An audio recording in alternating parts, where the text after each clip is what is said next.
Hello guys, this is 12th of July 2026। हमने वारी शुरू की थी 8 जुलाई को और आज है 12 तारीख। सो मैं ये कह रहा था कि ये पिछले 3 दिन मैं थोड़ा बीमार पड़ गया था और मुझे मेरी बहन के घर जाना पड़ा और मजबूरी में मुझे ये वीडियो शूट नहीं कर पाया।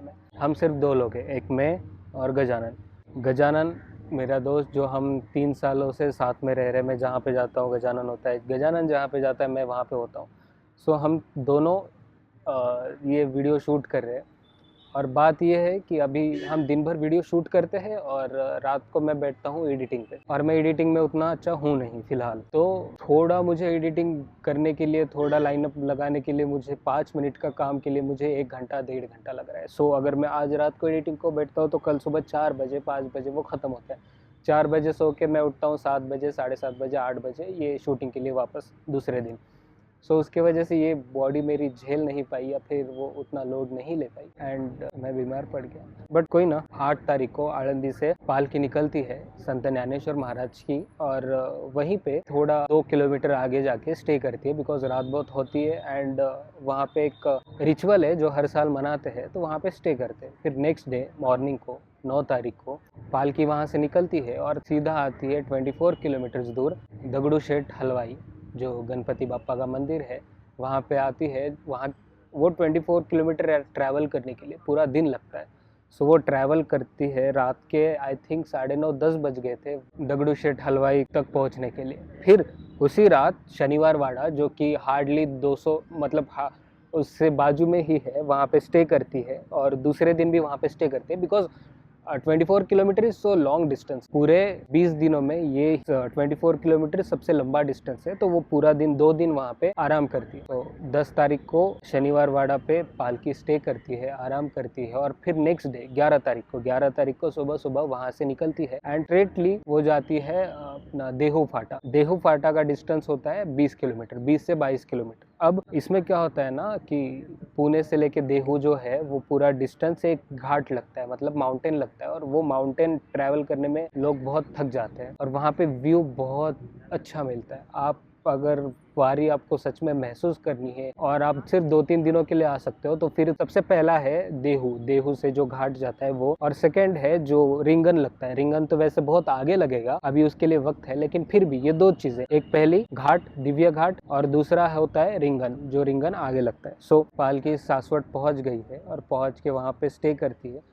12 तारीख को स्टे होता है, आराम करते हैं सब लोग, सब वारकरी थक जाते हैं तो वहाँ पे बस रेस्ट लेते हैं। फिर 13 तारीख को सुबह 3-4 बजे पालकी निकलती है सासवड़ से जेजुरी के लिए। तो कल पालकी सासवड़ से निकलेगी और जेजुरी पहुंचेगी। अभी फिलहाल हम रुके हुए हैं, एक मंगल कार्यालय है। अभी कैसा होता है ना, ऐसा नहीं है कि सारा एक ही कोई गट मैनेज करते हैं या एक कोई संस्थान मैनेज करती है, नहीं, सब अपने अपने श्रद्धालु अपने अपने एरिया से आते हैं, अपने अपने बैकग्राउंड से आते हैं, और ये 10 साल 20 साल 50 साल पता नहीं 800 सालों से कितने कितने श्रद्धालु हर साल आते हैं। तो मैं आपको बताता हूँ वारी होती कैसे और वारी मैनेज कैसे होती है। हर साल जब वारी निकलती है, जब पालकी निकलती है, तो उनके साथ लाखों श्रद्धालु उनके साथ जाते हैं, पालकी के साथ जाते हैं। लाखों मतलब 10 से 20 से 30 लाख। जब ये पुणे से शुरू होती है तो 5 से 6 लाख कुछ वारकरीज या कुछ श्रद्धालु उनके साथ होते, लेकिन जैसे ही वो पंढरपुर तक पहुंचती है तो 30 लाख तक की आबादी बढ़ जाती है, इतने श्रद्धालु उनके साथ होते हैं। सबसे पहले तो यही सवाल आता है यार कि ये सब मैनेज कैसे करते हैं। मैं आपको बताता हूँ। जैसे ही पालकी निकलती है तो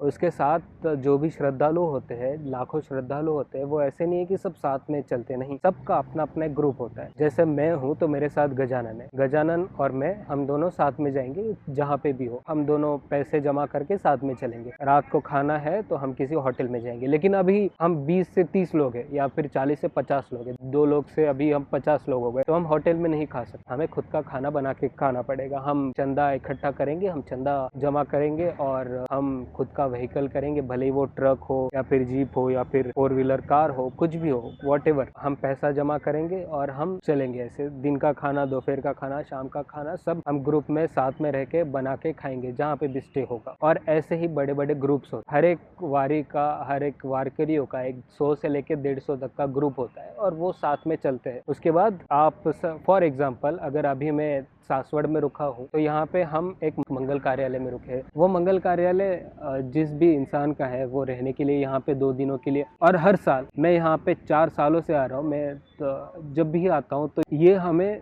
2 दिन के लिए दे जाते हैं। मतलब यहाँ पे एटलीस्ट मेरे ख्याल से 400 से 500 है ना गजू, 400 से 500 वारकरीज यहाँ पे रुके हुए हैं और हर साल यहाँ पे रुकते हैं। और हर साल की तरह खाना यहाँ पे मुफ्त में मिलता है, खुद वो मंगल कार्यालय के ओनर से।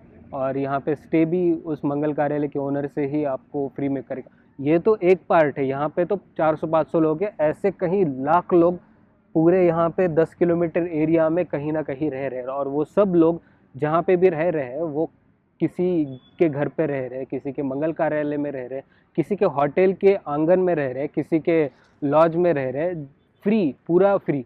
कहीं पे भी आप अगर कभी वारी में आप आओगे या फिर कभी वारी से आप ट्रैवल भी करोगे ना, मतलब उस जोन से आप ट्रैवल करोगे तो आपको रास्ते पे लोग सोए हुए, लिटरली आपको रास्ते पे लोग सोए हुए दिखेंगे, हाईवे पे लोग सोए हुए दिखेंगे, होटल के बाहर लोग सोए हुए दिखेंगे। आप जहाँ पे भी जाओगे पूरा 7 से 8 से 10 किलोमीटर एरिया में पूरे वारकरीज रहेंगे। सबसे फैसिनेटिंग बात मुझे ये लगती है कि यहाँ पे इस वारी में हर एक कास्ट, हर एक जाति, ऊंच नीच जो भी जाति है, सब लोग भूल जाते हैं और सब लोग यहाँ पे साथ चलते हैं। सब लोग यहाँ पे एकत्रित होके चलते हैं। अगर आपको यूनिटी अगर कहीं देखनी हो ना तो वारी में इस यात्रा में आ जाइए। इस यात्रा में आपको ये एक यूनिटी दिखेगी, इस यात्रा में आपको एक प्रेम दिखेगा, इस यात्रा में आपको एक भाव दिखेगा, इस यात्रा में आपको एक लगाव दिखेगा, इस यात्रा में आपको एक भाईचारा दिखेगा।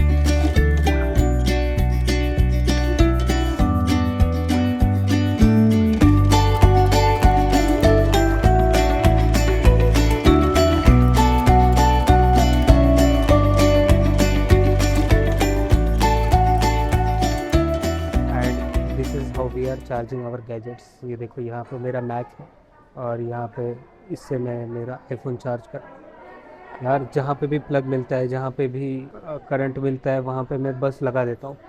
10 मिनट हो, 15 मिनट हो, लगा देता हूँ, क्योंकि उसके ऊपर ही तो सब में शूट कर। अभी मैं होटल में नहीं हूँ या फिर मैंने कोई लॉज बुक नहीं किया, मैं दिंडी के साथ घूम रहा हूँ। जो भी वारकरीज है वो रहते कहाँ पे, उनकी लाइफ कैसी होती है, ये सब महीनों के दौरान या फिर ये सब यात्रा के दौरान वो एक्चुअली में कैसे जीते हैं, तो वो जानने के लिए ना मैं उनके साथ अभी रह रहा हूँ। ये फर्स्ट टाइम है जो मैं उनके साथ रह रहा हूँ और भाई साहब जितना मैंने एक्सपेक्ट किया था उससे बहुत ज़्यादा मज़ा आ रहा है, क्योंकि इतने वो अच्छे से रहते हैं या फिर इतने यूनिटी से रहते हैं, इतना मज़ा करते हैं। रात भर उनका कीर्तन चलता है, रात भर कीर्तन चलता है भाई। कीर्तन के बाद एकदम से नाचते हैं, गाते हैं, राम कृष्ण हरि का नाम लेते हैं, विट्ठल का नाम लेते हैं, कीर्तन चलता है। अभी उस साइड पे यहाँ पे मैं हूँ, ये किचन है, यहाँ पे आदि ग्रुप है। और उस साइड पे जो बड़ा हॉल है मंगल कार्यालय का, वहाँ पे तो लिटरली बड़ा टीवी लगाया है। मैं आपको दिखाता हूँ थोड़ी देर। बड़ा टीवी लगाया हुआ है और टीवी के अंदर कीर्तन चल रहा है, टीवी के अंदर ज्ञान चल रहा है, टीवी के अंदर गीता चल रही है, टीवी के अंदर भगवत गीता चल रही है। सो जब कभी भी आप वारी में आओ ना, ये मेरा पर्सनल ओपिनियन है, जब कभी भी आप वारी में आओ या आप चाहते हो कि हम वारी फील करना चाहते, तो इन वारकरियों के साथ आइए, इन वारकरियों के साथ रहिए, तभी आपको यात्रा का सही अर्थ पता चलेगा, तभी आपको वारी का सही अर्थ पता। आप देखिए यहाँ पे ये सब मिलके ना खाना बना है। खाने में क्या है, भाकरी इज माय फेवरेट। मैं भाकरी के लिए लिटरली पागल हूँ। मैं आपको बताता हूँ, यहाँ पे सारा उन्होंने अंधेरा कर दिया है और बड़ा सा उन्होंने टीवी लगा और अंदर चल रही है गीता, अंदर चल रही है कहानी, अंदर चल रही है।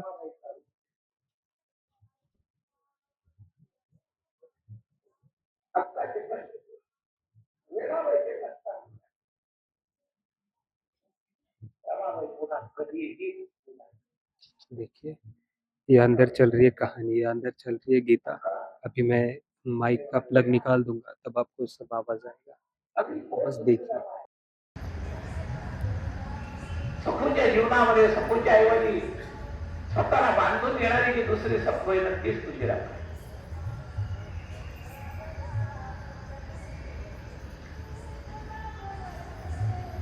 रामाचं पण आहे.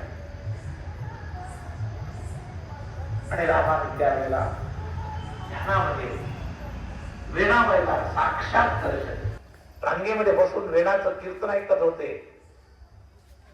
आणि ज्यांनी शिवाजी महाराजांना राज्याभिषेक केला ते सनातनी गागा भट्ट त्या दिवशी कीर्तनाला.